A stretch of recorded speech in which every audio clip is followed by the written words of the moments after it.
Good morning. Welcome to the Daycare Q&A Show.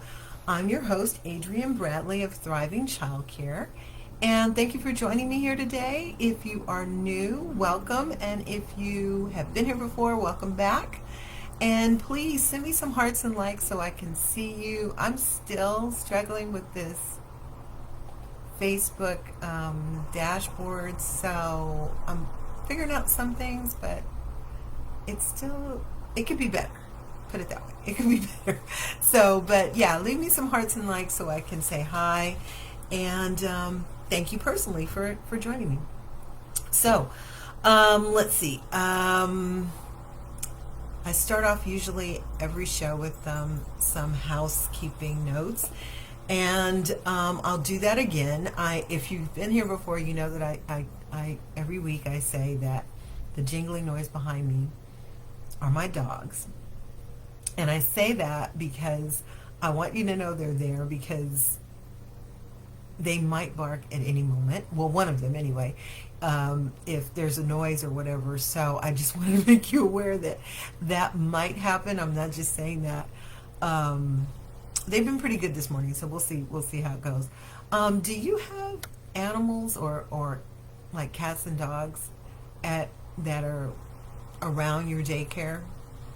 I just wonder if you do, leave me a comment, let me know how you deal with your personal pets when you're running your childcare. Let me know how that works out, how you manage the two, because that can be kind of crazy sometimes. So let me know. All right. So yeah. So if you hear the dogs, that's what the jingling is.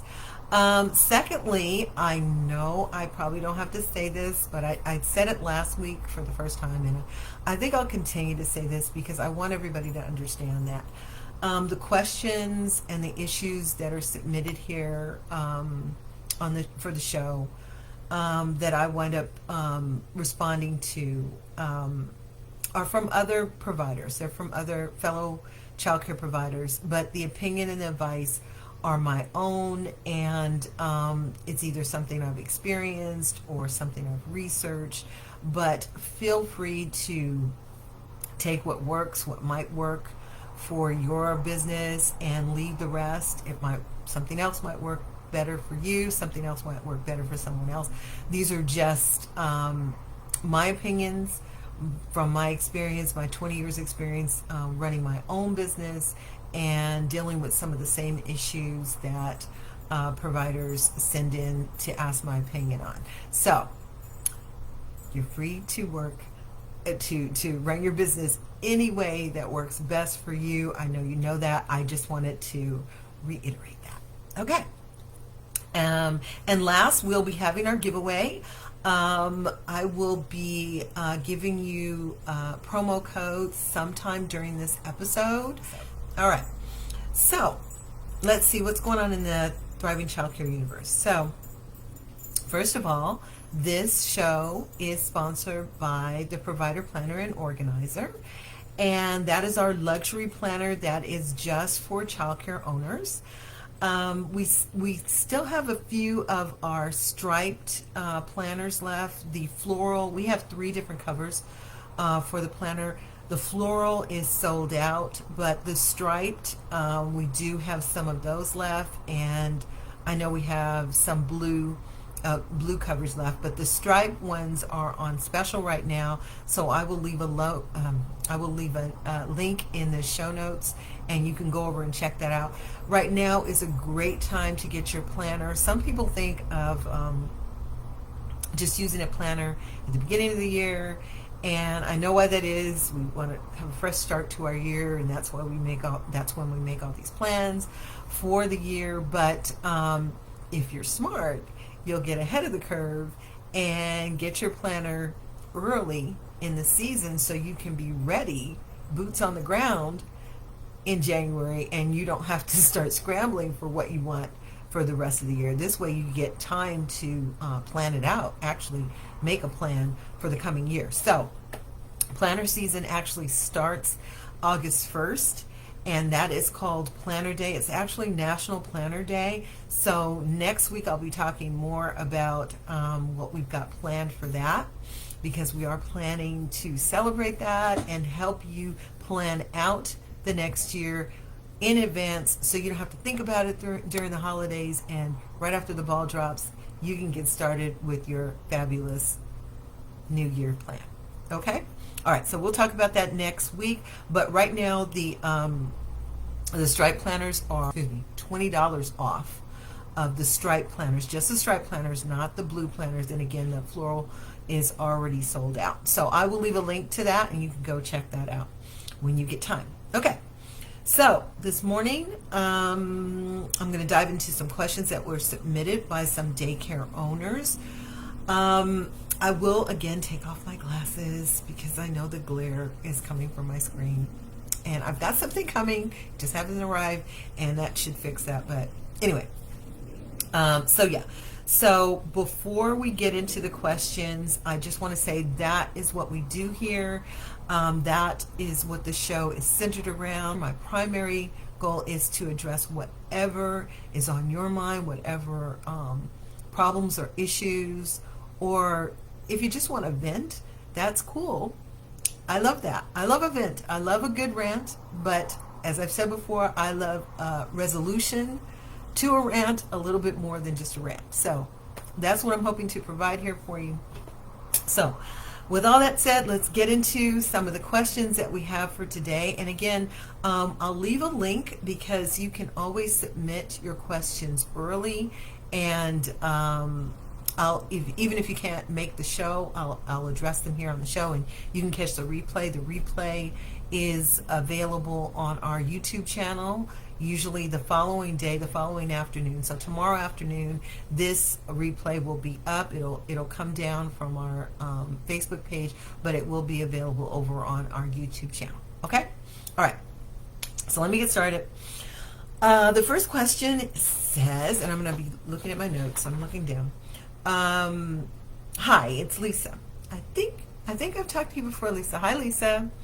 I'm struggling with maintaining a positive relationship with parents while enforcing childcare policies.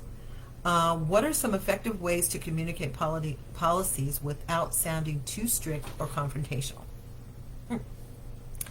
Well, Lisa, most of us have that situation. We definitely go through that. So I can understand that you're struggling.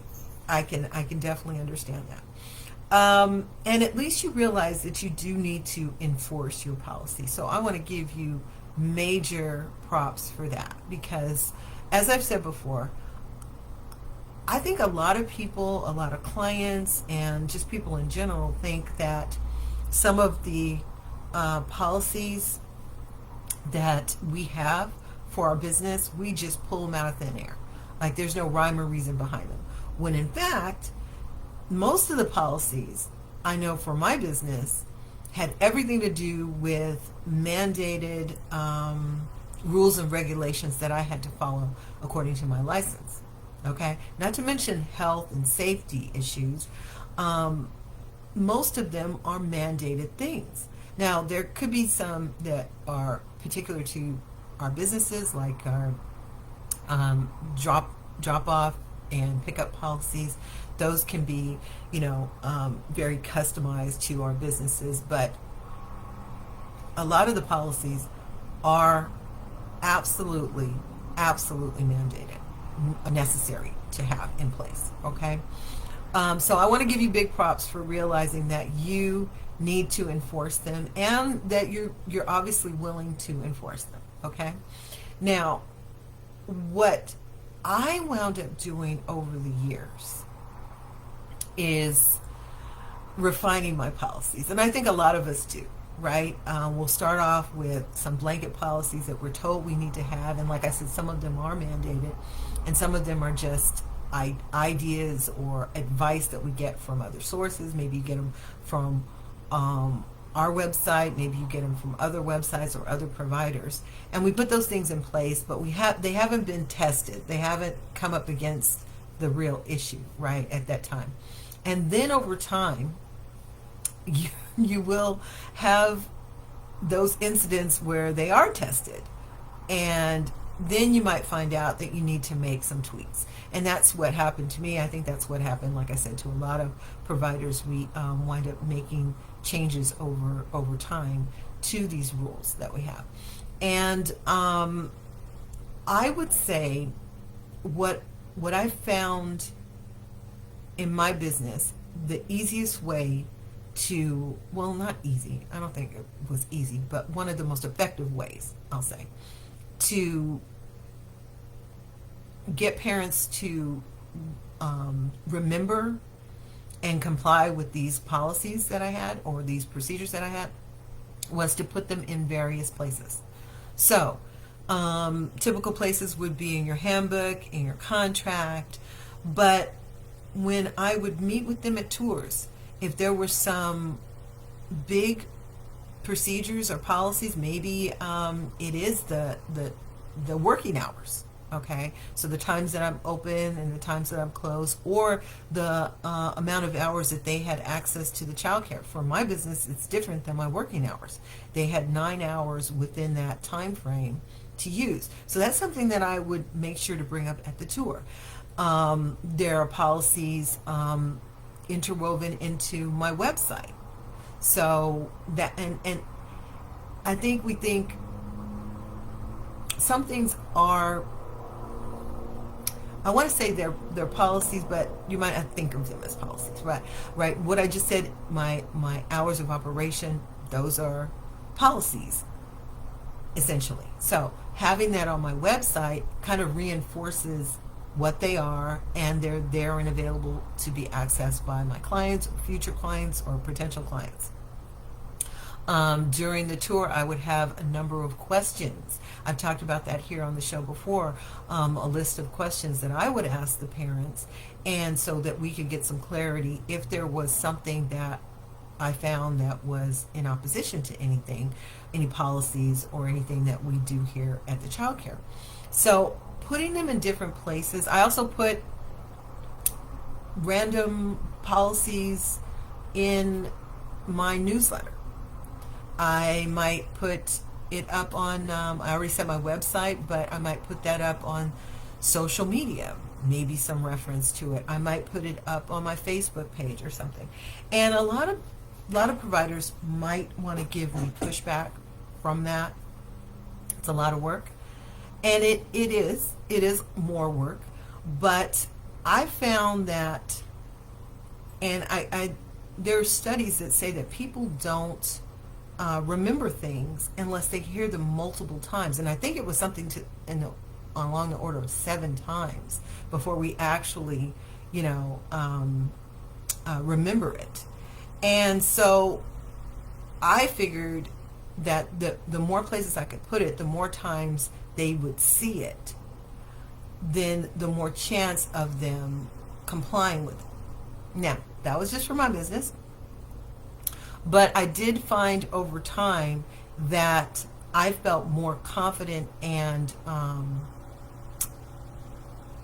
it was easier for me to enforce them when I know that I have informed them several different ways. I mean, there were times where I would have clients show up on holidays, and I was literally still in bed. I was sleeping in, taking my holiday, and not getting up early, and they would be at my door. And early on, I would feel sorry for them. I would say, maybe I didn't tell them, maybe I didn't inform them that this was a holiday, and and then I would wind up taking the child. Now, first of all, it didn't allow me to have that rest time, that rest and relaxation time. And secondly, I was probably operating outside of my license, because I had already informed licensing on which days I would be closed. So that didn't even occur to me at the time when I was new.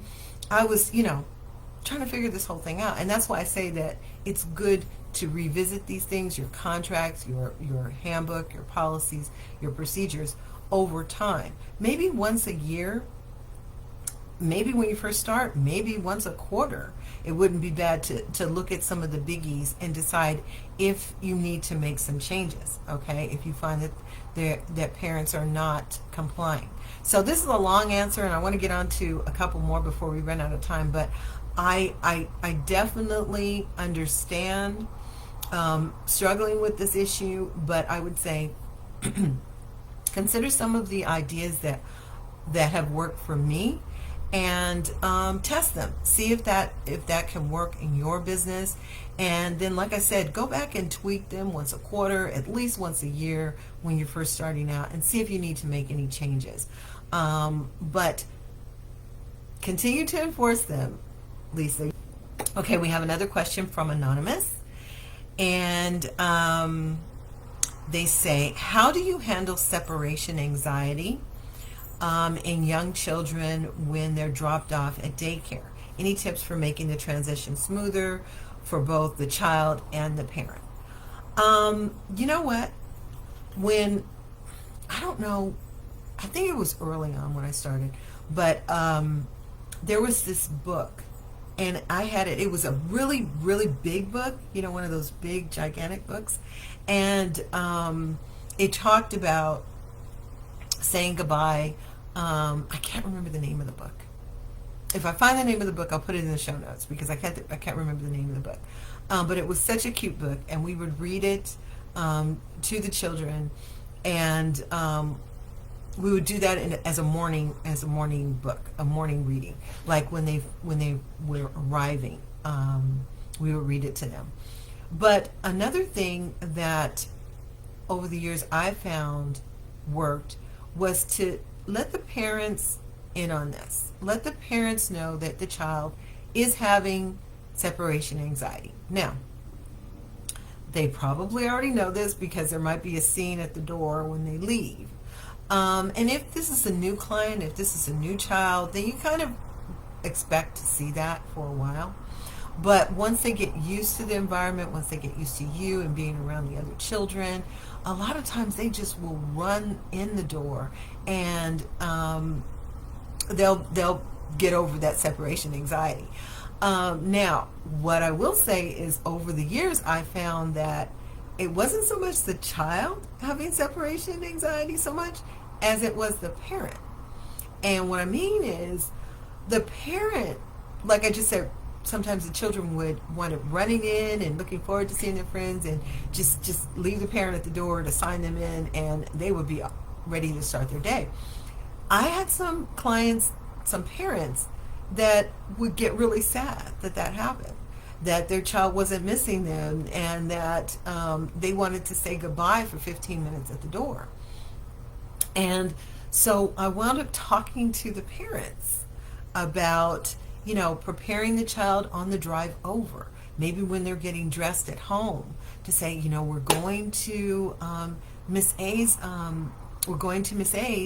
and I'm going to see you later after work. What are you going to do today when you're at childcare? What are you going to do with your friends? Are you looking forward to your day? And just to get them ready to transition by the time they reach the door. They can do that, like I said, at home. If they're having breakfast at home, talk about what their day's going to be like, and how they can talk to their child about it in the evening when they pick them up, and just kind of prepping not only the child, but also themselves. Because I was finding that the parents were, you know, more upset sometimes than the child at drop off. So getting them used to doing that. And you know, I did have some clients that still resisted doing that. They wanted to be sad about leaving their child at childcare. And that's when I would step up and I would say, but they're going to have such a wonderful day. We have so many things planned. Look what we're having for breakfast. Look, we've got water play. If it's summer like it is now, we've got water play. We've got to get ready for that, because I live in California, and in the valley here it gets extremely hot. Like now, it's even getting hot right now.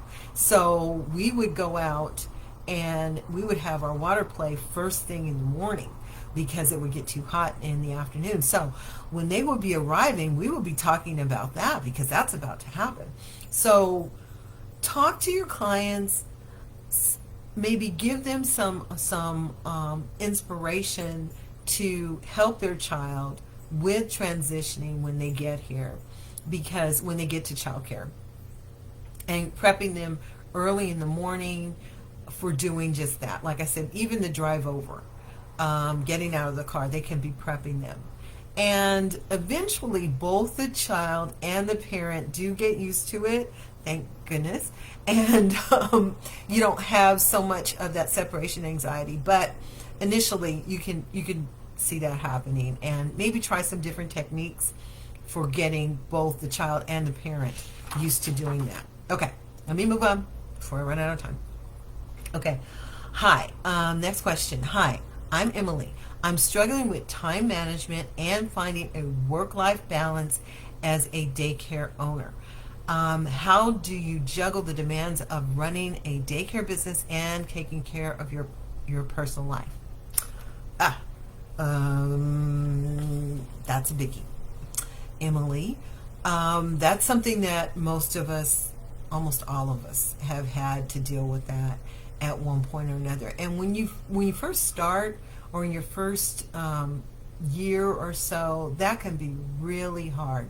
And I say that because a lot of us lack the confidence to do what I was saying earlier and enforce some of these policies and procedures that we have. And some of those policies and procedures that we have are boundaries that, number one, need to be there, but number two, are beneficial for us balancing just what you said, your work and your life. And what I mean by that is specifically parents picking up late, parents dropping off early.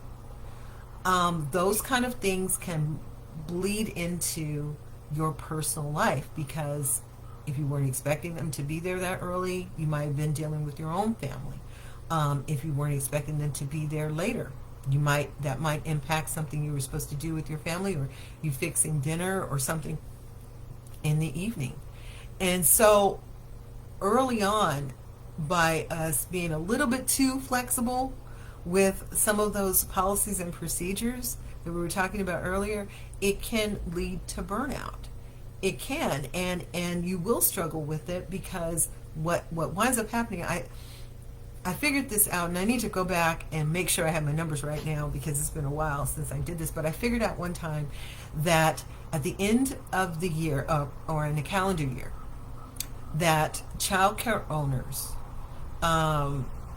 especially home-based childcare owners, we wind up working the equivalent of 2 extra weeks in comparison to the average worker, the average 9-to-5 worker. Okay, and the reason is because we have long days, 10, 11-hour days. And when you add that up, if somebody wants to go check my math for me, and then I won't have to do it, that would be great. But add that up. Add up what, and it's not hard to do, add up what your hours are during the week, how many hours you're working physically in your business, but not only that, on your business, like meal planning, shopping, marketing, answering the phone calls. Add all that time up and see how many hours it actually winds up being in a week. And then multiply that by 52. Take out for your vacation, and if that's what you want to do, take out for the holidays. It's still a lot of time. And I know that this is one of the things over the years I had to be very confident in, and I had to be strong in enforcing, because I had clients that, they have a different mindset of what it's like to be a childcare provider. And I've had clients reach out to me and call me on the weekend. And this is when I was still taking those phone calls. I stopped doing that. I'll get into that in a second. But I had clients reaching out over the weekend to say, oh, I need Jane's swimsuit that we used. I left it and we're going to a pool party. Can I pick it up? And I would have to say, I'm not at home. And they would be stunned. I have had clients that actually told me, oh, Miss A, I always envision you there. And I'm like, well, I'm not. I have my own family. I have my own responsibilities. I have my own, events and life. And so I would have to tell them, I'm sorry, I'm not at home. And, and then over time I would even tell them during the enrollment process and over time in my newsletter and like I said, different ways, that, hey, listen, if you need to tell me something, or if we need to talk about something, or you need to bump something off me, please reach out Monday through Friday between these hours, okay? Because after these hours, after working hours, and I would say that to them so that they would realize and relate to the fact that when they're off work, then otherwise I would get back to them the next business day. And no one really pushed back when you put it like that. When you put it like that, they understand, okay? But again, you do need to enforce that, because if I had kept picking up the phone call on the weekend, I would have been just conditioning them to think, oh, it's okay to call her at any time. I had clients call me at 10 o'clock at night. I had clients call me at 4 o'clock in the morning. And it just wasn't acceptable. Now, that's just me.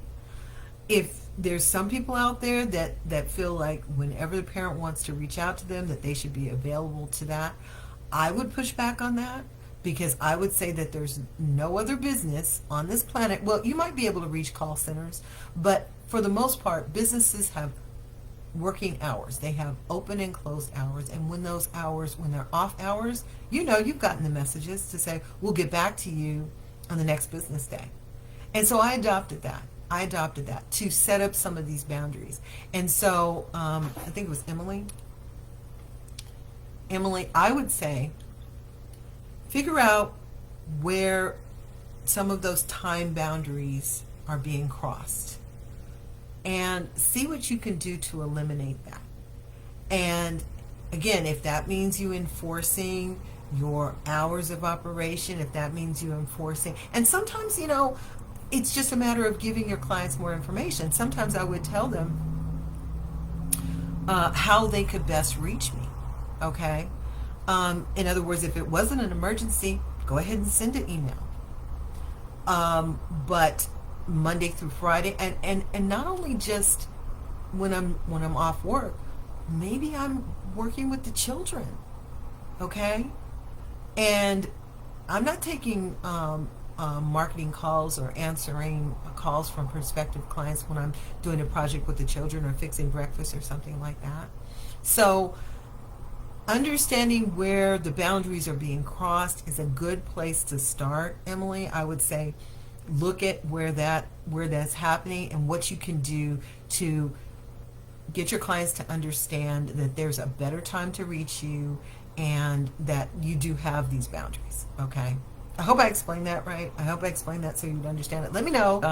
I wanted to tell you something. I actually had this situation where I was closed this one day, and it was because I had a family funeral to go to. My cousin had passed, and the funeral was here, but it was way away. It was quite a drive away, maybe about 2 hours drive. So I believe I was closed. I had a client reach out to me, a current client, reach out to me and ask me if they could come and pick up a copy of their own custody arrangement with their ex.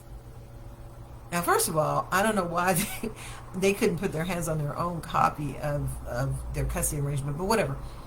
I said, I'm sorry, I'm not at home. And they were like, what? Well, I need to, I am at a funeral. And of course, I had told them that I was closed, and probably why I was closed. So,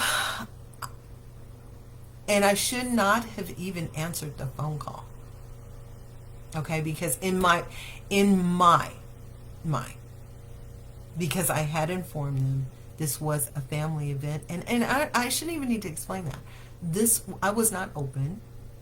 I should not have answered the phone call. But sometimes people get confused about the fact that you are a business, and that there's some definite hours of operation, like I said earlier, and they wouldn't cross those boundaries with any other business. So we have to enforce and get them to understand that they can't cross those boundaries here either. And you're available. I know you are. You're available like I was all week long. So that's sufficient. That is sufficient. Okay? All right. Now, I'm going long. I'm going long today. I don't know why I'm talking so slow. I usually talk really fast, but I'm talking pretty slow today. Okay. It is giveaway time. Yay! It's giveaway time. So, this week, whether you are attending live, hey Denitra, I'm sorry I didn't see you there. Hey, how you doing? Thanks for coming. If you are joining me live, or if you are watching the replay, type in hashtag replay and let me know that you're watching the replay. I would love to know. You can still get this giveaway. Everybody can get this giveaway. I'm giving away our new Caregivers Self-Care and Wellness Planner. I want you all to have this. So enter in. I'll leave a link to where you can go pick this up. But you need to put in the promo code FREE for me. That's FREE, the number 4, me, M-E. FREE, the number 4, M-E. Okay? And then you will get that planner for free. All right? Get the planner. Use the planner. Let it help you create some of these boundaries we've been talking about, but also let it help you with your work-life balance. Okay? All right, let me get on. I have 2 more questions. I'm going to try and squeeze these in so we don't go too long. Okay. Next questions. Hey there, it's Jessica. Hi Jessica. I'm looking for creative ways to engage parents and get them involved in the daycare. Any suggestions for fun and interactive parent-child activities or events? I love this. I love this question, Jessica. Yes. I have some ideas. So I think I've said before that every year, and I think probably a lot of us do this, but I have an annual Easter egg hunt. Okay? So you know what that's about, But I also have a dinosaur egg hunt. And I do that on Dinosaur Day. And if you have the provider, planner, and organizer, you know that it's in there. And you can plan this event. And what I did was, I know I'm going to date myself, but back in the day, there used to be these pantyhose that came in a big egg. And they were called legs. Emphasis on the eggs part. Anyway, they were these big, huge eggs. So that, in my mind, those look like dinosaur eggs. And believe it or not, there's people who have collected those eggs, and you can get them on places like Etsy, on Amazon. But there's also, I think there's people that actually make these huge eggs now. So you can find them, okay? Like I said, check out maybe Michael's, maybe Joann's, but definitely on Amazon. And put whatever you want in them, maybe some, and because they're big, you can put bigger things in them than you can for the Easter egg hunts. I put things like, what do you call it? Bubbles, and different things. So you can plan an event like that, which is really fun because it's not like the usual. Even the Easter egg hunt is kind of usual, but a dinosaur egg hunt is definitely outside of the normal. Okay, some other things. This is summer now. Maybe think about having a midsummer or an end of summer luau. Okay, You can invite the parents, maybe turn it into a potluck. Maybe you do sacrifice one of your Saturdays. Maybe you do it around the holiday. What is that? Memorial Day? I think it's Memorial Day. I always get Memorial Day and Veterans Day mixed up. And I shouldn't, because so many of my families are in the military, but or have been in the military. But yeah, think about some of these different observances throughout the year. And by the way, there's a lot of them inside the Provider Planner and Organizer that you can build an event around. And for my Easter egg hunt, I actually invite the parents, if they're off work, if they want, a lot of parents are working from home, so they have the flexibility and they can come, and it's extra eyes and hands for me on the day, that they can come. They can even bring their the sibling of whoever is in my care, and they can come and participate. And it turns out to be a really fun family event. And I invite the parents to take pictures and then send them to me, and we share that way. So it's a really fun annual event. But like I say, you can do it with so many different things. You can have a luau, you can have a movie night. That would be fun. That would be so much fun. When my daughter was younger, there was IKEA over in, there still is an IKEA over in Burbank, not too far from where we live, and they had some kind of amphitheater thing outside of it. And so I don't know if it was IKEA putting this on or not. I can't remember, it was so long ago. But they would put on Pixar movies. They would have movie night. And I know that some of the colleges, the universities nearby, would do movie nights, and they would have all of the food trucks come, or some of the food trucks come, and they would have outside movie night. That was so much fun. That was so much fun. But you can recreate something like that at your own business. Set up a sheet outside, pick a movie, maybe put a survey out to your families and ask them what movies you should show. Maybe have this as a series of things. I know that out here where I live, now that COVID has been kind of, the restrictions have been released, they're going back to having the movie night in the park and the different events in the park. So think about doing fun, different types of events that you'll become known for. And they'll be just as much fun for you as they will your parents and the kids.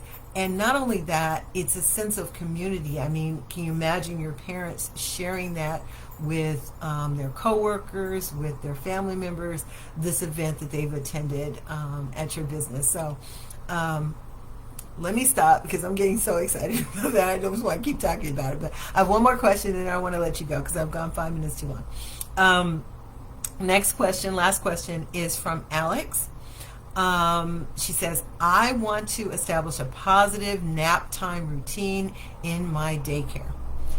Do you have any tips for creating a calm and comfortable environment that encourages restful sleep for the children? Okay, well, this is probably going to be old hat to anyone who has been in business for a while. But I put on lullabies. And I have these shades that I actually made that cover the windows. They're made out of like Sunbrella outdoor material, so they're kind of thick. A little bit of light comes through them, but not much. So they kind of black out the room. They kind of make it really dim, right? Then I put on the lullabies, and if you don't have CDs, maybe people are not using those anymore, I don't know. But if you don't have CDs, put on, if you have a TV in the room, or if you have an Echo Dot, I don't want to say it because she'll wake up. If you have an Echo Dot, you can put lullabies on repeat. I had a TV in the room, so I would put on an aquarium scene that played calming lullabies. And what this did was create a daily routine for the children, that they knew what was happening, right? So not only were we having lunch at the same time and then diaper changes and then going down for nap, but this added to the routine. The room was dim, nice and cool. the lullabies were going. Now, I did have a set of twins that wound up memorizing the lullabies and singing along with the lullabies. So I had to wind up switching up and creating like a playlist. So it wasn't the same lullabies because that was disruptive. But anyway, creating a daily consistent routine that the children will come to expect, and it makes that whole time go a lot, at least it did for my business, it made it go a lot smoother because they knew what to expect. Okay, so try some of those different ideas, maybe, Alex, and see if that works for you. Okay, so that is it for the questions this week. Remember, you can always submit a question early so that I can answer it here on the live and then on the show. And then if you watch it in replay, then you can listen to the answer to your question. But I'm sorry for going a little bit long today. We might wind up having to make these shows a bit longer because I'm getting a lot of questions. But thank you so much for joining me. I'm sorry I'm talking slow today. I don't know. I think it's this weather. It is so hot here. I mean, the AC is coming on first thing in the morning. So maybe that's making me kind of sluggish or something. So anyway, I'm sorry about that. I'll be better next week. But I'm Adrienne Bradley from Thriving Childcare, your host for the Daycare Q&A Show. And I cannot wait to continue this journey with you next week. Until then, keep thriving. Talk to you soon.